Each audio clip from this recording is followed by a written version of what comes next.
This week, I'm going to be touching on the third of the 4 I's of leadership, which is immerse. And there's many connotations to this. It's kind of got 3 levels, really, for us.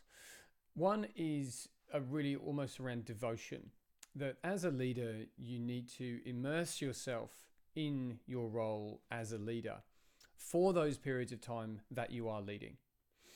Secondly, is around sort of immersing yourself in your own world, in who you are, and from there come into essentially being there with your team.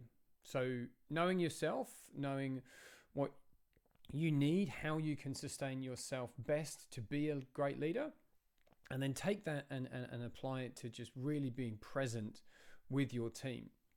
And then the third one is really around, once you understand yourself, what are the capabilities and skills that you really do need to spend some serious time and effort and energy with to develop in order to continue to progress, to be continuing to learn and developing and becoming an even greater leader.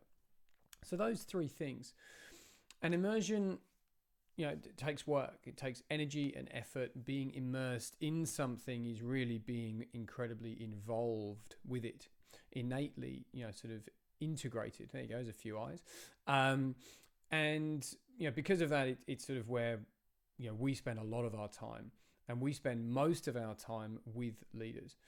So how do you actually do it? How do you immerse yourself in it? Well, it's really around teaching, sharing, and coaching.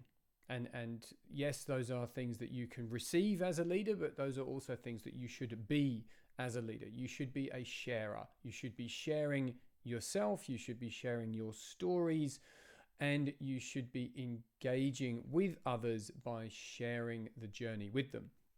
You should be teaching as a very powerful way to both convey knowledge and pass it on and disperse the experience that you've got so that others can benefit from it, but also to embed the learning that you yourself are receiving from this immersive phase. Teaching is an incredibly powerful way to actually embed your own learning.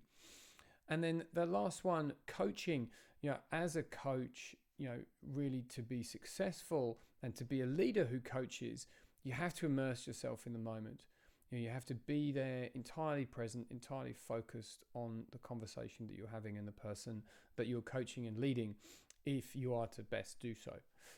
So kind of hop, skips and jumps across a few different things there.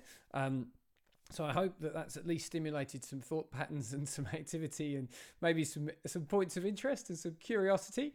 Come and find out some more, if you're so interested, at 4ileadership.com, or get in touch with us directly, or come back tomorrow when I'll be sharing how I've worked with some clients to help them immerse themselves. And later in the week, I'll be sharing some personal insights as well.